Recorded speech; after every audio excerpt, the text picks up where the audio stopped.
Hi, it's Tom from Lone Horizons, and welcome back to our Dyson's Delve campaign in Dungeon Crawl Classics. Today is another leveling up video, and this time in the leveling up chair is Heva, who is going to be a thief. She's come in, she's sat down, we've offered her some coffee. She said no thanks, we offered her water, she didn't want that either. She got herself nice and comfortable in the chair, and we're now going to begin the leveling up procedure for her.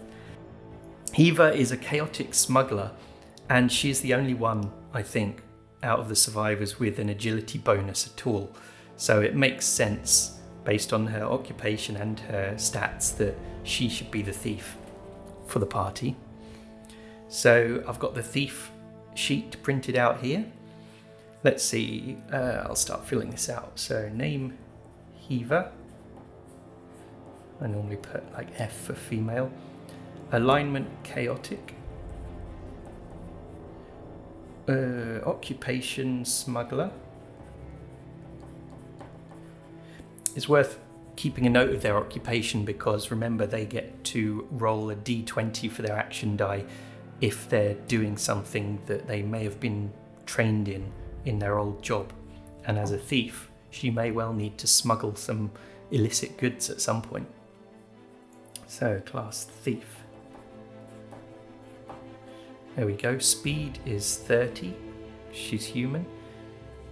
And level is 1. So let's have a look first at the page for the thief class.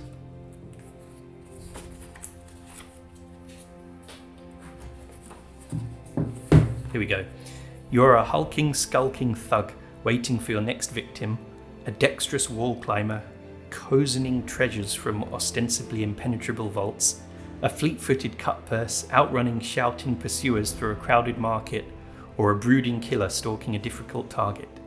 Thieves can be big or small, fast or slow, tall or thin, but they all have one thing in common. They survive not by sword or spell, but by stealth and cunning. So let's go through, because this isn't going to take as long as the cleric did, but we do have a few skills to add bonuses to based on her level and alignment. But firstly, hit points. So a thief's hit die is 1d6. What are her current hit points? 2. Okay, so let's roll a d6. Please don't be a 1. 5. Okay, she's a bit luckier so far than the others. So that means she has 7 hit points. That is good. That is really good. We're off to a good start with her. What's next? Weapon training. A thief is trained in these weapons: blackjack, blowgun, crossbow, dagger, dart, garrote, longsword, shortsword, sling, and staff. Thieves are careful in their choice of armour as it affects the use of their skills. There are some interesting thief weapons in this game. Like in an RPG, I've never used a blackjack or a blowgun or a garrote. So that could be fun to see what we can buy for her. Alignment, yeah, it mentions they don't have to be chaotic because lawful thieves are, members of organisations like the mafia, basically. They follow rules and things like that. She's chaotic though. Chaotic thieves operate as independent agents. They are assassins and con artists, swindlers and sociopaths, or outright murderers and killers. They acknowledge no master aside from the glint of gold. Okay. Oh yeah, and thieves cant. Thieves speak a secret language called the cant, known only to members of their class. This is a spoken language with no written alphabet. Teaching the cant to a non-thief is punishable by death. Sorry, I just keep laughing at the word cant. It's really, really immature of me, sorry. Teaching the cant to a non-thief is punishable by death. Certain double entendre phrases in common have an alternate meaning in the cant and are used by thieves to identify their brethren covertly. So if any British people are watching, they'll be familiar with Cockney rhyming slang. I always think of thieves' cant as kind of a bit similar to Cockney rhyming slang, which is what Cockneys used to speak in the pubs. And it meant that the police, if they were listening in, wouldn't be able to understand what they were saying. Although I don't know how long it took the police to figure it out, because it's pretty basic, really. Look up a YouTube video about Cockney rhyming slang if you're interested in learning more. Okay, so she has languages common, because she only had common already. And thieves' cant.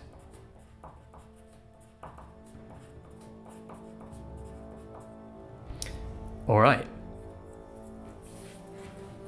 That's good. Never know when that would come in handy. She might meet another thief in the dungeon, who knows. And then we get to the skills. So these are pretty standard. I'm not going to go through everything. It mentions examples of difficulty classes, So they roll their d20 action die for this. That's all fine, yeah. So backstabbing works in a similar way to other games. If they hit, so they get a bonus to their attack roll when they backstab.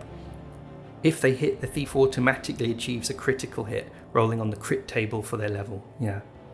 Typically, backstabs are combined with checks to sneak silently or hide in shadows, such that a thief attacks with surprise and is able to backstab. So, and certain weapons are particularly effective with backstab attempts and do additional damage. So that's like the garrote I noticed, and the dagger. If you try and garrote someone in a fight, like, you'd have to by force wrap it around their neck and start strangling them while they're running at you with a sword or whatever. So if you garrote someone as a backstab, you roll a different damage die to what you would do if you weren't backstabbing. And as usual, it says backstab attempts can only be made against creatures with clear anatomical vulnerabilities. So I think for our campaign, what we'll do is we'll say, if the party is in combat, if they're out of combat, then obviously she will need to make a sneak silently check in order to get around behind the enemy without them seeing. But we'll let her do a sneak silently check in combat as well, as a way of saying she's kind of, edging around the edge of the fight, flanking the enemy, trying to flank them without being noticed so that she can do a backstab then. And then the other thing I would say is we'll just kind of use common sense about which creatures can't be backstabbed. So this says anatomical vulnerabilities. I always think of it as, I don't know what rulebook this came from, but I always think of it as if they don't have internal organs that are working to keep them alive, then stabbing into their body is going to do the same amount of damage no matter what the situation. So if it's a golem, they probably can't be backstabbed. If it's undead creatures, they can't be either. Unless maybe if it was a vampire, you could get them in the heart with a stake while they're fighting. We could try that. Anyway, a lot of these things we'll just deal with them as they come up. So the thief skills are backstab, sneak silently, hide in shadows, pickpocket, climb sheer surfaces, so she can climb smooth walls, just like the thieves in the old original Dungeons and Dragons. Pick lock, and it's got examples of difficulty classes for all of these that we don't need to really read right now. Find trap and disable trap, so those are two separate skills. Forge document, it's one of the more obscure ones. Disguise self, read languages. Oh, that's interesting. So they've got a read languages skill, even though she only knows thieves' cant and common. Handle poison. So it seems like only thieves can poison their weapons because it's so dangerous. I mean, other people could as well, but a thief gets a bonus to handling poison without poisoning themselves. Cast spell from scroll. Ah, yeah. So they can use magical items like scrolls. That's good. And then, luck and wits. Thieves survive on their luck and their wits, and the most successful thieves live a life of fortune on guts and intuition. A thief gains additional bonuses when expending luck. So we haven't gone over this rule yet because I was going to introduce it when we reach level 1, but characters can burn luck in Dungeon Crawl Classics. We'll go over it properly once we reach it in the game and need to use it. But in this, you can permanently burn a luck point and add it to a dice roll as a bonus. And I'll read it in a second, but I think what that means is non-thief characters permanently lose that luck point when they burn it, but thieves are able to regenerate luck after a period of time because they have to be lucky to survive as thieves. It's part of their whole role. So it says first, the thief rolls a luck die when they expend luck. The luck die is indicated on table 1-7. Okay, luck die. Oh yeah, so that it goes up the dice chain as they go up levels. For each point of luck expended, they roll one die and apply that modifier to their roll. For example, a second level thief who burns 2 points of luck adds plus 2d4 to a d20 roll. So that's really good, actually. That's totally different, I think, to how it works for the other classes. They don't have a luck die. If they burn 1 point of luck, they get a +1 bonus. Okay. Second, like other classes, the thief recovers lost luck to a limited extent. The thief's luck score is restored each night by a number of points equal to their level. Okay, that's great. This process cannot take their luck score past its natural maximum. Okay, then it gives examples. That's pretty self-explanatory, but that's really good. So we really need to remember, this is something I might struggle with in the campaign as we play from level 1 onwards, because this isn't in the other old school games that I've played. We really need to remember that the thief can regenerate luck, and we shouldn't shy away from burning her luck points when we need to. Her luck is 10, so it's not great to begin with, but at least it's not really low. But we can remember that each time they leave the dungeon, I guess, and rest for the night, overnight, then it will regenerate. Or maybe we can say once they reach the next 24-hour mark, if we're going by the dungeon time tracking and they're still in the dungeon, then she will regenerate her luck then. So yeah, that is really interesting. And then action dice are used as normal by the thief. So let's see, we can fill in some of these now. At level 1, she doesn't get an attack bonus. Yeah, and her strength is 3. She's got the worst strength out of anyone. I think she's gonna have to be some kind of sniper or something and use her agility to attack with, because she gets a +1 bonus to it. I will double check that, what the best way to use her in combat would be. So that is strength 3, modifier -3, agility 13, modifier +1, stamina 9, I always say perception, personality 12, intelligence 7, that's -1. Oh, and I forgot again, on this character sheet they have swapped around luck and intelligence. Or maybe this character sheet swapped it around, who knows. So luck is 10 and intelligence is 7, so that's -1 modifier. Okay, so thinking about it, the thief's luck die works a bit like the warrior's attack roll, how they roll a die to see what their attack bonus is each round of combat. Interesting. Okay, so she doesn't get an attack bonus, so melee attack will be -3.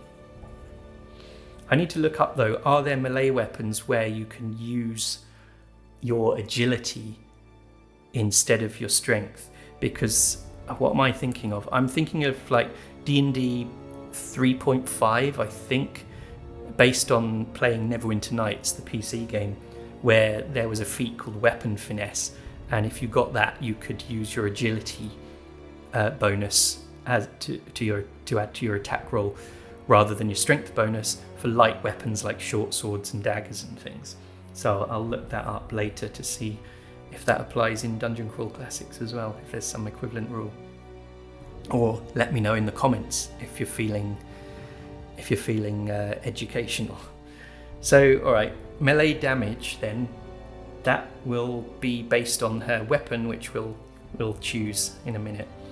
Missile attack, that will be +1, because she gets no attack bonus. And missile damage as per her weapon. Crit die and table. So crit die is she rolls 1d10. That's really good. We were rolling 1d4 crit die at level 0, and then table 2. Okay. Action dice 1d20. Does that increase later on? Yeah, look at that. Once you're level 10, 1d20 plus 1d20 for action dice. So that's for every attack you make, you would roll 2d20. Wow. Okay, luck die at level 1 is 1d3. So where's the luck dice here? D3. There we go. And then reflex save, she gets a +1 bonus. So what is her reflex save now? It is +1, so that means it's +2. Fortitude save is -3. She gets +1 to that. So fortitude save is -2, and then will save is 0. So she is still on 0 for that. Wait, is will save personality or intelligence? I'm going to double check that now. Yeah. A character's personality modifier influences their will save. So that is still 0 for her. Okay. Alright, so that's her saving throws done. Thief titles. Let's use the titles, why not? Level 1 chaotic alignment thief is called a thug.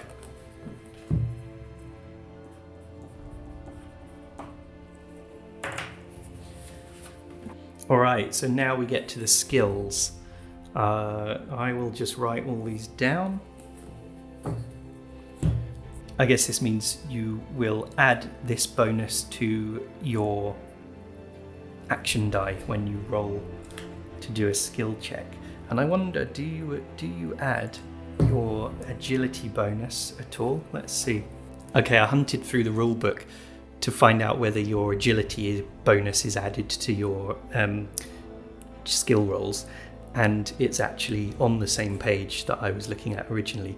So it's a bit more complicated than usual. Sometimes your agility modifier modifies checks for certain skills, and other skills it's your intelligence modifier or personality modifier. That makes sense, I suppose. I'm guessing that like disguise self uses your personality modifier, because that makes sense. All right, so anyway, I will write down these thief skills. Let's have a look. So what we got here? Backstab. I should show you this table as well. Different aligned thieves get like different bonuses to different skills. So if you look at like lawful thieves, these are more like kind of thieves guild enforcers, mafia henchmen, wise guys, those kind of people. They get a +1 bonus to backstabbing skill at level 1. But the chaotic thieves, Path of the Assassin, they get +3 bonus to backstabbing because they're going to be, assassinating people. And that's what she is. So at the back of the thieves section, there is a little bit with some example organizations that thieves can join. So we could even say that she gets recruited into one of those organizations at level 1, like we did with the cleric. Okay, so anyway, here we go. I'll do this so you can see both pages. Right, backstab is +3, and the agility modifier is not added to that. Okay, so backstab +3. Sneak silently +3, and the agility modifier, so that means +4. Hide in shadows is +1 in the agility, so 2. Pickpocket, that is +0, so chaotic thieves are not kind of trained in picking pockets. So that means +1 with the agility mod. Climb sheer surfaces, that is +2 because of the mod. Picklock, same again. Find trap, this is intelligence modifier. Oh, okay, so that will be -1, so she gets +0 to that. Disable trap is agility. Okay, yeah, these I like the way these are split between personality, intelligence, and agility. It does actually make sense that, you know, finding a trap is about knowing where to look, but then disabling it is about having steady hands. So that is a +0 for chaotic thief. So disabled trap will be +1 for her. Forged document, that is agility as well, I suppose, because it's like handwriting. Disguise self, that is personality. What's her personality modifier? Nothing. Okay, so she gets +3 to disguise. Oh yeah, like in the Hitman games, you're going to be disguising yourself to sneak into places without arousing suspicion. Read languages, that is intelligence, so that is -1. So because she gets +0 to that, that means it's -1. So she's not very good at reading languages. Handle poison is +3 with no modifier. Cast spell from scroll is intelligence, so that is D10 -1. Interesting. Oh yeah, so that is like, oh, what does that mean actually? Does that mean she rolls? I think that means she rolls a D10 instead of a D20. Oh, and for her it's a D10 -1. Anyway, we can check that later. Okay, so this is the page that has all the thief organizations that they can join, and the one that makes sense for her is the assassins. The assassins. So this says the 12 spider assassins. A neighbouring baron disputed the duke's claim to his throne. On his next stag hunt, the baron collapsed from his horse with no apparent wound. The dispute was dropped and the duke ascended. At the baron's public funeral, where the old women of the land lamented his early death, all remarked on the strange spider-shaped scar above his temple, almost like a wound from a strangely fanged arrow or dart. It must have been a coincidence that he scraped his head as he fell from his saddle. The 12 dark-cloaked men with hidden faces who made up the end of the funeral procession were remarked upon, as no one could identify them or their role, but as of late they have been seen in midnight audiences with the Duke, who seems all the more harrowed now that he has a new throne. So we could say that the 12 spider assassins recruit her on her return from the dungeon for the first time.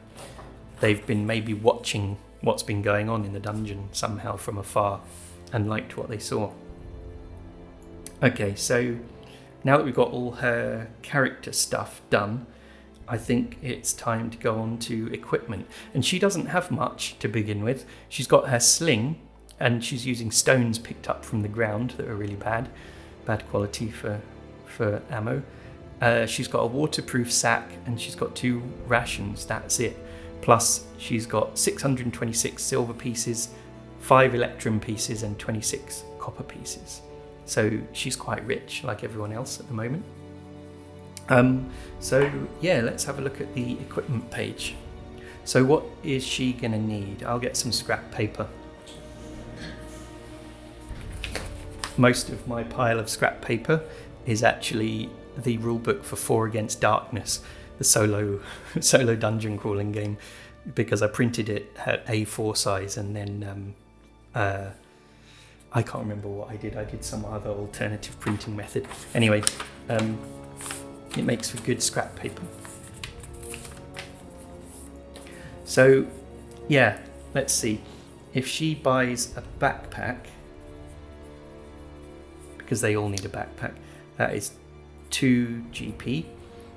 And then as for a weapon,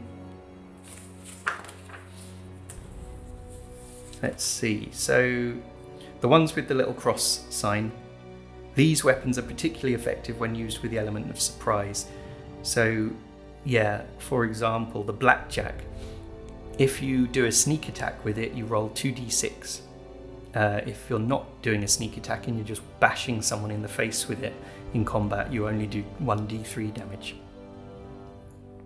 Okay, what's that? Oh, damage dealt is always subdual damage. So that means the blackjack can only knock people out, it can't kill them. But you could, knock them out and then one of the other characters could finish them off with a knife afterwards or something. There's the blowgun. I like the idea of having a blowgun, actually. 1d5. Yeah, I think instead of a bow, why don't we let her use a blowgun? Because I've just never used one in an RPG, and it reminds me of the Indiana Jones films and stuff like that. I just think they're quite cool. So blowgun. Then what is that? That is 6 gold. And then she'll need ammo. Arrows, quarrels, sling stones. Maybe she has to buy darts. That's weird. Does it say anything about the blowgun? No. That's really strange. So darts cost 5 silver pieces. But is that right? What are you supposed to use with them then? Because arrows cost, if you buy 20 arrows, that costs 5 gold pieces, okay. Not silver pieces. And then darts are 5 silvers each. Maybe you're supposed to poison them then. Maybe that's what it is. And I don't know, if we want to get poison for her, she is going to have to find it somewhere in the world. Maybe on the way to the dungeon, she could scavenge. We could do that, actually. She could scavenge for poisonous plants, or she could have a contact in the assassins organization that sells her poison. I think there's a poison chapter at the end of the book as well. So yeah, let me have a look at that now. Okay, poisons are a bit rarer than I thought they would be in this game. It says, the greatest peril in fantasy literature is poison. The spider's bite, adder's prick, sorry, or scorpion's sting, often rendered more fearful by demonic influence or alchemical extraction. Dangerous poison should be a realistically fatal danger in your game. A brush with poison should frequently result in permanent debilitation or death. So it says a single dose of the most mundane poison costs a minimum of 100 gold pieces. So it's not the kind of thing that we're going to be just randomly picking up, picking up deadly nightshade that's growing in the wilderness and grinding it up and using it every time we go into the dungeon. I don't think that's how they intended it to be used in the game. So I think we will leave that for the moment, but I still want to get her a blowgun because I just think that's fun.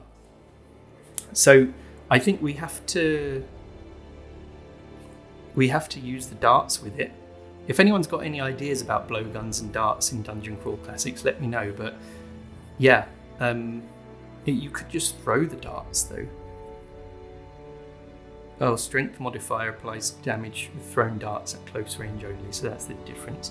All right, yeah, I've messed around with this too long. I think I'm just gonna get the blowgun and the darts. So what would 10 darts be? That would be 50 silver pieces. Okay, I'll figure out all of this maths afterwards. 50 SP, darts times 10. And then she'll need a melee weapon as well, so maybe a dagger would be good for that. Dagger is 3 gold pieces. And I think we could try and get her some poison in some way.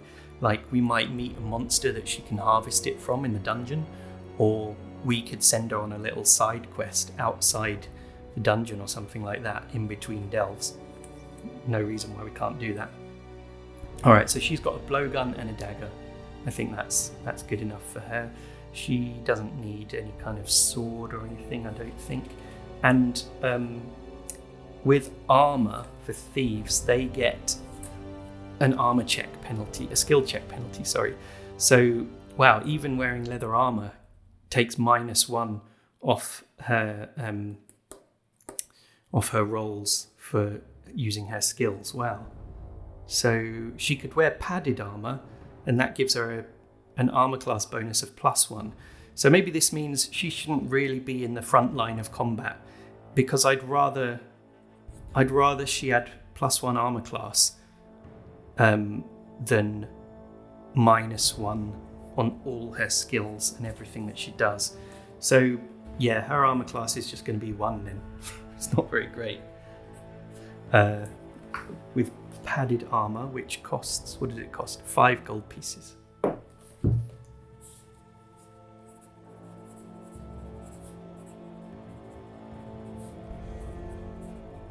So that's kind of going to be like a gambeson, which is what people wore under their chainmail and plate armor in real medieval times. Okay, I've also just remembered she needs thieves' tools. Those are 25 gold pieces. She needs them to like do anything really. Pick locks and disable traps. 25 GP for them. I'll add all this up and make sure she can take it. What else does she need?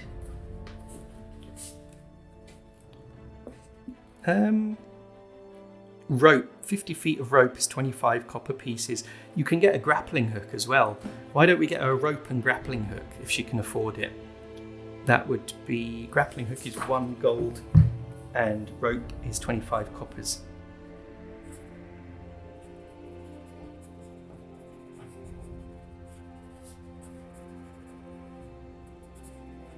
$50 feet of rope.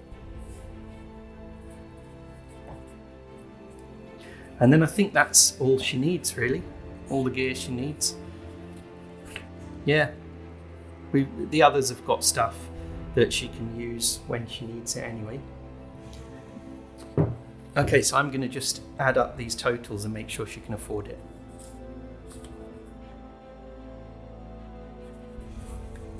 Okay, so the good news is she can afford all of that stuff, and she will be left with 65 gold and 61 coppers.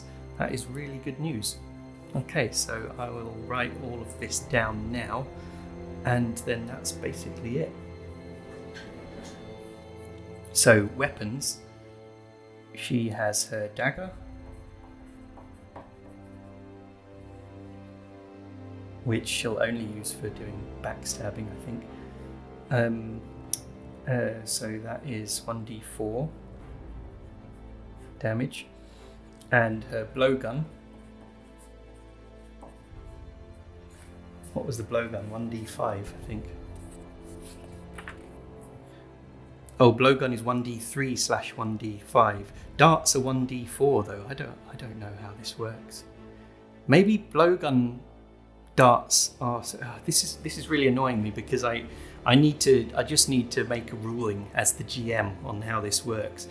The blowgun darts do only 1d3 damage compared to normal darts that do 1d4 damage. Okay, so why don't we say blowgun darts are so cheap that it's not worth keeping track of them, and you know, she could bring 20 of them into the dungeon each time, and if she runs out, she runs out, but she can get 20 more, you know, for free from the Assassin's Guild each time she leaves the dungeon.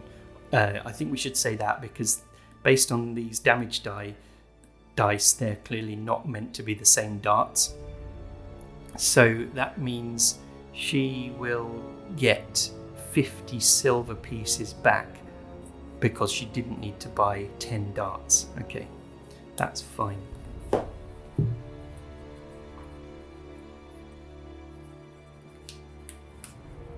Plus 50 SP. Okay, so blowgun. That is 1d3/1d5.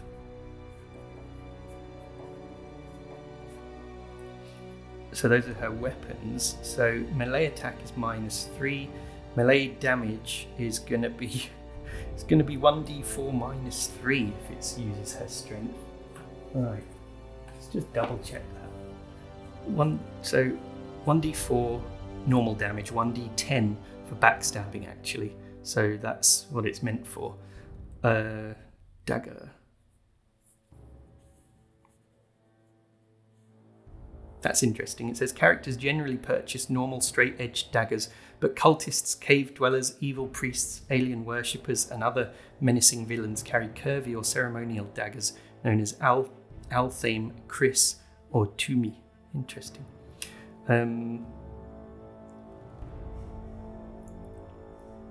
Yeah, all right. So I guess you do use your strength modifier for damage with daggers. All right. So melee damage then is going to be 1d4 minus 3. So since they always do a minimum of 1 damage, that means she can only do 1 damage in combat unless she's doing backstabs. So I need to just make a note of the 1d10 damage die here. Okay. And then the rest of her equipment, she's got a backpack,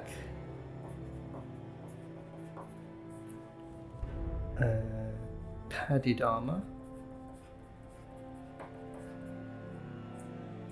Oh, but she does add her agility modifier to her armor class as well. So at least that helps a bit. Don't forget that. So her armor class is actually 2. Thieves' tools. It's good that she only has to buy that once. It's not like they get used up. And then she's got the 50-foot rope and grapple.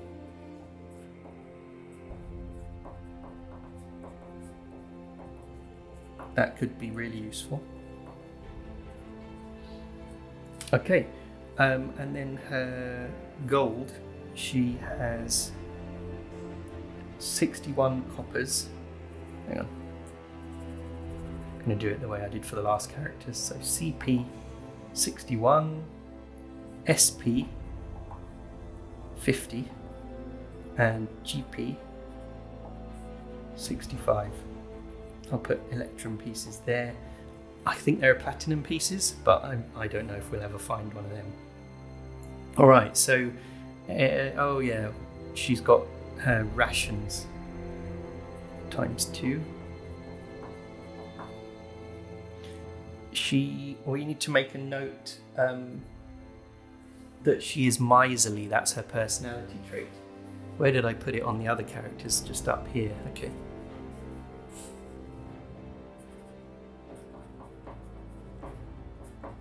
Miserly.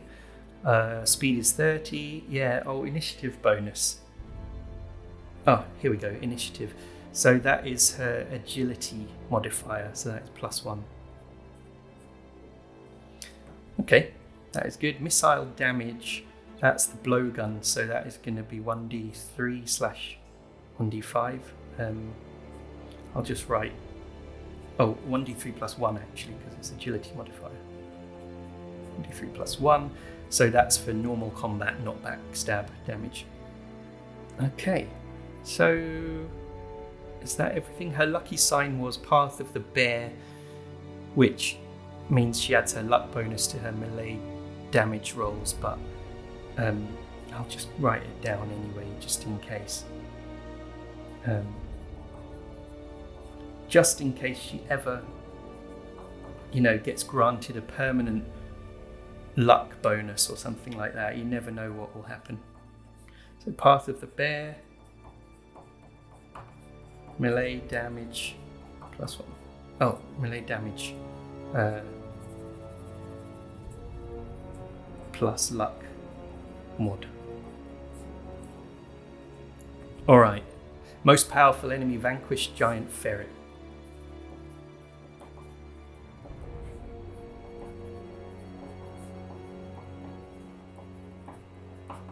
Okay, and there we have Heva the thief, first level thief. That is great. So, yeah, that's her done. Who is the 4th character who we're going to do next time? The list is here. We were going to do the wizard, Groban. Okay, so that means choosing more spells and mercurial magic and all that kind of stuff. That's great. Okay, so next is Groban, and then they can get back down into the dungeon. So hopefully you enjoyed this video. Give us a like and subscribe if you haven't already. So I will see you next time.